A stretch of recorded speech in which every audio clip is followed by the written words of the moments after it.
Hello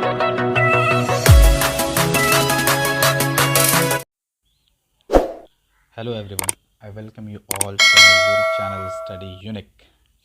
तो आज हम एक नई सीरीज़ लेकर के आए हैं। फिर सीरीज़ क्या मतलब, एक दूसरी बुक हम शुरू करने जा रहे हैं। पॉलिटिकल साइंस 11th क्लास की डायरेक्ट हम जंप कर चुके हैं। पॉलिटिकल साइंस 11th क्लास की जो टेक्स्ट बुक है हम उसको स्टार्ट कर रहे हैं आज, है ना। साथ ही साथ हमारी जो है ज्योग्राफी के भी लेक्चर्स आ रहे हैं। ज्योग्राफी के चैप्टर्स पे भी वीडियोस कंटिन्यूसली बन रही है। हिस्ट्री पे भी हमारी वीडियोस अपलोड हो रही हैं रेगुलरली, है ना। तो आज हम जो है कॉन्स्टिट्यूशन एट वर्क जो बुक है 11th क्लास पॉलिटिकल साइंस, तो इसको स्टार्ट कर रहे हैं। डायरेक्टली हम जंप कर रहे हैं। इसका मतलब ये नहीं कि हम जो 6th class 7th 8th 9th 10th की बुक्स हैं उनको हम नहीं पढ़ेंगे, उन सबको भी हम कवर करेंगे। बट कुछ लोगों की वजह से हम इस बुक को डायरेक्ट स्टार्ट कर रहे हैं। कुछ लोगों ने कहा था कि हम जो है डायरेक्ट इस बुक को स्टार्ट करें, तो इसी वजह से हम इसको स्टार्ट कर रहे हैं। तो बहुत ही सिंप्लीफाई करने की कोशिश करेंगे हम लोग, बहुत ही इजी वे में पढ़ने की कोशिश करेंगे। चीज़ें जितनी कॉम्प्लेक्स हैं हम कोशिश करेंगे कि we try to make them easier, बहुत ज़्यादा हम आसान करें, बिल्कुल भी कॉम्प्लेक्स नहीं होने देंगे, है ना। तो ये इंट्रोडक्टरी वीडियो है। इसका मतलब ये है कि हम इसमें ये देखेंगे हम इस चैप्टर को किस तरह से डील करेंगे, हमारा अप्रोच क्या रहेगा, किस तरह से हम पढ़ेंगे। तो जो फर्स्ट चैप्टर है इस बुक का वो क्या है, constitution why and how. Constitution why and how, ये चैप्टर जो है, इसमें चैप्टर काफ़ी लेंदी है, बहुत बड़ा चैप्टर है। तो हम इसको पार्ट्स में बांट देंगे, 3 पार्ट्स में हम इसको बांट देंगे सिंप्लीफाई करने के लिए, ताकि चीज़ें हमारे लिए बहुत इजी हो जाएं, चीज़ें समझने में हमें कॉम्प्लेक्सिटी को फेस ना करना पड़े। तो हम 3 पार्ट्स में इस चैप्टर को डिवाइड करेंगे। फर्स्ट पार्ट में हम क्या पढ़ेंगे, फर्स्ट पार्ट में हम पढ़ेंगे कि कॉन्स्टिट्यूशन है क्या। फिर हम पढ़ेंगे कि कॉन्स्टिट्यूशन की हमें ज़रूरत क्यों है ना।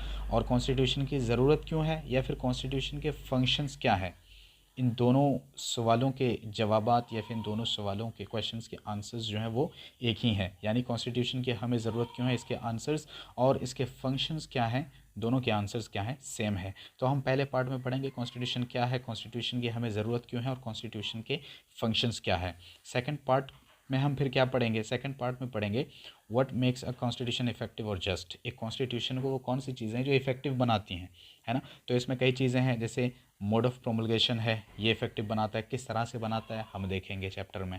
फिर क्या है substantive provisions of a constitution, ये भी हम देखेंगे कि किस तरह से एक कॉन्स्टिट्यूशन को जस्ट या फिर इफेक्टिव बनाता है ये। फिर देखेंगे बैलेंस्ड इंस्टीट्यूशनल डिज़ाइन, हम इसको देखेंगे कि ये किस तरह से जो है कॉन्स्टिट्यूशन को इफेक्टिव या फिर जस्ट बनाता है।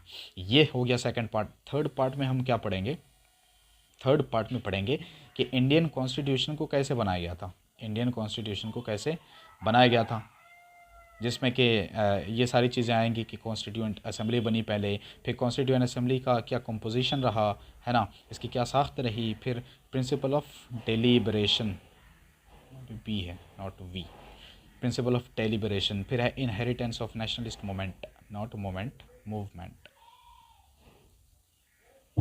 Nationalist movement. फिर इंस्टीट्यूशनल अरेंजमेंट्स देखेंगे, और फिर फाइनली हम देखेंगे provisions borrowed from different countries. हमारे इंडियन कॉन्स्टिट्यूशन में कुछ ऐसी चीज़ें हैं जिनको दूसरे कंट्रीज से बोरो किया गया है ना। तो हम इन सारी चीज़ों को 3 पार्ट्स में देखेंगे। फर्स्ट पार्ट में हम क्या देखेंगे, कॉन्स्टिट्यूशन क्या है और कॉन्स्टिट्यूशन की हमें ज़रूरत क्यों है, कॉन्स्टिट्यूशन के फंक्शंस क्या हैं, है ना। तो आज हम फर्स्ट पार्ट को स्टार्ट कर रहे हैं, फर्स्ट पार्ट को देखेंगे।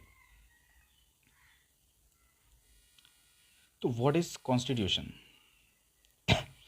सबसे पहले हम इसको एक एग्जांपल से समझते हैं कि कॉन्स्टिट्यूशन है क्या। वैसे तो सिंपली हम कह सकते हैं कि कॉन्स्टिट्यूशन क्या है, सेट ऑफ बेसिक रूल्स है ना, सेट ऑफ बेसिक रूल्स है। मगर इतने ही अपने आप में काफ़ी नहीं है, ये इससे बहुत आगे है, बहुत बढ़ के है, बहुत ज़्यादा है ना। बट सिंपली हम कह सकते हैं कि कॉन्स्टिट्यूशन क्या है, सेट ऑफ बेसिक रूल्स हैं। एक एग्जांपल से हम समझने की कोशिश करते हैं। मान लें दुनिया में बहुत सारे रिलीजन्स हैं, बहुत सारे रिलीजन्स हैं, और इन रिलीजन्स की ना अपनी अपनी भी पुस्तकें हैं, इनकी धार्मिक पुस्तकें हैं, इनकी जो रिलीजियस बुक्स हैं, है ना। फॉर एग्ज़ाम्पल हम बस एग्जाम्पल के तौर पर किसी भी रिलीजन का नाम लेंगे या किसी किताब का नाम लेंगे, तो बिल्कुल भी there is nothing to offend about, okay. So हम जस्ट नाम ले रहे हैं एग्जाम्पल के तौर पर। मान लें हम कुछ जो है क्रिश्चियंस हैं, तो वो अपनी टेक्स्ट बुक को फॉलो करते हैं। कुछ मुस्लिम्स हैं, कुछ क्या मतलब मुस्लिम्स हैं तो वो अपनी बुक को फॉलो करते हैं, उनकी जो धार्मिक पुस्तक है, उनका जो रिलीजियस टेक्स्ट है, उनकी जो मज़हबी किताब है। फिर उसी तरह से हिंदूज़ हैं, हाँ। तो ये सारे लोग क्या करते हैं, अपने अपने बुक्स को फॉलो करते हैं। अच्छा, उन बुक्स में होता क्या है? ये जो रिलीजन्स हैं, उनकी जो टेक्स्ट बुक्स हैं या स्क्रिप्चर्स हैं या फिर इनकी जो धार्मिक पुस्तकें हैं, उनमें क्या होता है? उनमें रूल्स होते हैं, उनमें प्रिंसिपल्स होते हैं, मोरल लेसन्स होते हैं, ये सारी चीज़ें होती हैं, है ना। अब फॉर एग्ज़ाम्पल क्रिश्चियंस हैं, जो इनकी जो बुक है उसमें जो रूल्स हैं, प्रिंसिपल्स हैं, मोरल लेसन्स हैं, जो भी है, उन सबको ये लोग क्या करते हैं, फॉलो करते हैं, है या नहीं? बिल्कुल करते हैं। उसी तरह से मुस्लिम्स हैं, इनकी जो धार्मिक पुस्तक है उसमें क्या लिखा है ये उसको मानते हैं। इनकी किताब में जो कुछ भी लिखा है उनको फॉलो करते हैं, उसमें जो भी रूल्स हैं, जो भी प्रिंसिपल्स, उन सबको फॉलो करते हैं, मानते हैं। हाँ, उसी तरह से जो हिंदूज़ हैं ये भी अपनी धार्मिक किताबों में जो भी लिखा है ना, उनको ये मानते हैं, फॉलो करते हैं ना। तो क्या समझ आ रहा है? ये समझ आ रहा है कि अलग अलग रिलीजन हैं, अलग अलग रिलीजियस के लोग अपनी अपनी धार्मिक किताबों में जो भी लिखा है, उसमें जो भी रूल्स वगैरह हैं, उन सबको मानते हैं, फॉलो करते हैं, ओबे करते हैं, राइट। बट यहाँ पे हम रिलीजियस पॉइंट ऑफ व्यू से देख रहे हैं। बट अब देखो, हम एक कंट्री में रहते हैं, इंडिया में रहते हैं, है ना। तो इंडिया में क्रिश्चियंस भी रहते हैं, इंडिया में मुस्लिम्स भी रहते हैं, इंडिया में हिंदूज़ भी रहते हैं, इंडिया में और भी अलग अलग धर्म के लोग रहते हैं, है ना। तो अब यहाँ पे कलेक्टिवली एक किताब को फॉलो करते हैं, एक बुक को फॉलो करते हैं, उस बुक में लिखे हुए रूल्स को मानते हैं, फॉलो करते हैं, ओबे करते हैं, उसमें कवानीन और आइन जो है उनको फॉलो करते हैं। और वो बुक कौन सी है? वो बुक है कॉन्स्टिट्यूशन। समझ रहे हो? वो बुक है कॉन्स्टिट्यूशन। और यही हमारे हिंदुस्तान की खूबसूरती है। देखो, यहाँ पर रिलीजियस पॉइंट ऑफ व्यू से देखेंगे तो सब अपनी अपनी धार्मिक किताबों को मानते हैं, धार्मिक पुस्तकों में लिखी हुई बातों पर अमल करते हैं, उनको ये फॉलो करते हैं। बट हिंदुस्तान की खूबसूरती क्या है कि यहाँ पे हर धर्म के लोग रहते हैं और हर धर्म के लोग जो है एक पर्टिकुलर बुक में लिखे हुए रूल्स को फॉलो करते हैं, मानते हैं। और वही बुक क्या है? वही बुक हमारी क्या है? कॉन्स्टिट्यूशन है। ओके, तो ये एक हमने अलग पॉइंट ऑफ व्यू से देखा, बट इसका डेफिनेशन ये नहीं है ना। ये हमने बस समझने के लिए ये एग्जांपल लिया हमने कि किस तरह से हम कॉन्स्टिट्यूशन को इजी वे में समझ सकते हैं। तो कॉन्स्टिट्यूशन क्या है? एक सेट ऑफ बेसिक रूल्स हैं जिसको सारे के सारे लोग मानते हैं। सारे के सारे लोग यानी कि एक कंट्री में, जैसे इंडियन कॉन्स्टिट्यूशन है, तो इंडिया में जितने भी लोग हैं, इंडिया के जो सिटीजन्स हैं, वो सारे के सारे लोग हमारे कॉन्स्टिट्यूशन को मानते हैं, ठीक। तो कॉन्स्टिट्यूशन क्या है? अब इसकी डेफिनेशन को हम देखते हैं जो टेक्स्ट बुक में है, चैप्टर में है। तो constitution is a body of fundamental principles according to which the state is constituted और गवर्नड। स्पेलिंग मिस्टेक से इग्नोर करना। तो कॉन्स्टिट्यूशन क्या है? एक बॉडी है। काय की बॉडी है? फंडामेंटल प्रिंसिपल्स की बॉडी है। फंडामेंटल प्रिंसिपल्स की बॉडी है। तो ये फंडामेंटल प्रिंसिपल्स क्या करते हैं? ये फंडामेंटल प्रिंसिपल्स ऐसे हैं कि इन्हीं के अकॉर्डिंग, इन्हीं फंडामेंटल प्रिंसिपल्स के अकॉर्डिंग एक स्टेट को कॉन्स्टिट्यूट किया जाता है या फिर एक स्टेट को गवर्न किया जाता है। अब आप कहोगे कैसे, तो अभी समझते हैं। एक सेकंड डेफिनेशन भी, उसको भी देख लेते हैं, फिर समझते हैं इसका क्या मतलब है।